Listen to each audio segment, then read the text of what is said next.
John chapter 8 verses 1 to 11. Even now, says the Lord, return to me with your whole heart, for I am gracious and merciful. Jesus went to the Mount of Olives.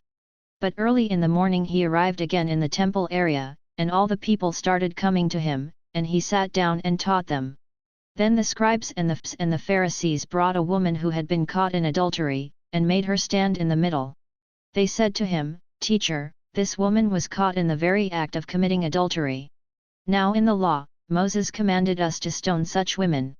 So what do you say?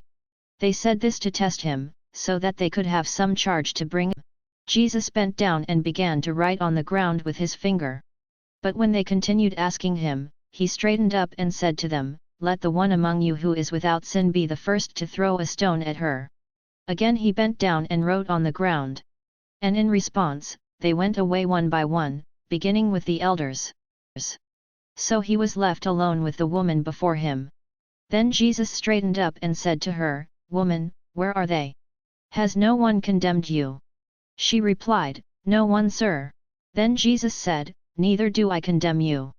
Go, and from now on do not sin any more. Biblical law clearly free, but adultery was defined with reference to the woman's marital status, not the man's. It was adultery when the woman was married or engaged to be married. For example, if a man has sex with an engaged woman, in town where she could have cried for help, if the act were non-consensual, then both were guilty of adultery. If the same scenario plays out in the field where the engaged woman could have cried for help, but no one was around, the man is guilty of rape. All of these legal scenarios revolve around the marital status of the woman. Whether the man had other wives is irrelevant.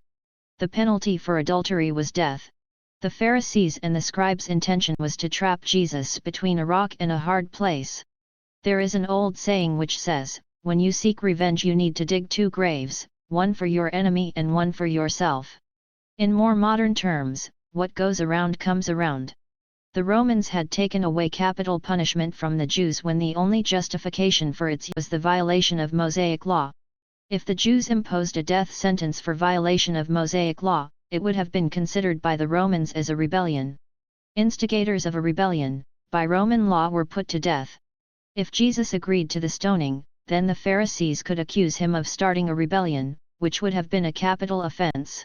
If he said the Romans have taken away the right to stone her because she only broke Mosaic law, then the Pharisees would say, he was a hypocrite because he would be relaxing the law of Moses, which he had accused them of doing in the previous chapter.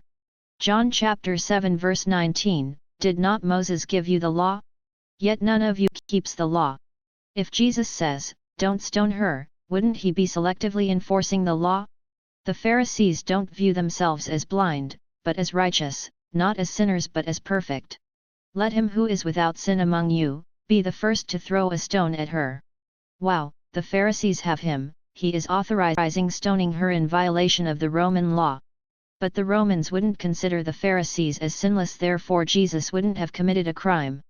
If Jesus didn't authorize the stoning, and if the Pharisees stoned her anyway, they would have committed the act of rebellion and earned capital punishment for themselves. If they don't stone her, then they are admitting that they are sinners. Jesus forced them into a corner. If they insist on their sinlessness, by stoning her, then they will die under Roman law. If they walk away, they admit they are sinners without making that confession. The Pharisees and scribes sought vengeance, they had laid a trap, dug a grave for their enemy, but old saying goes, they found themselves standing in the grave they had prepared for Jesus.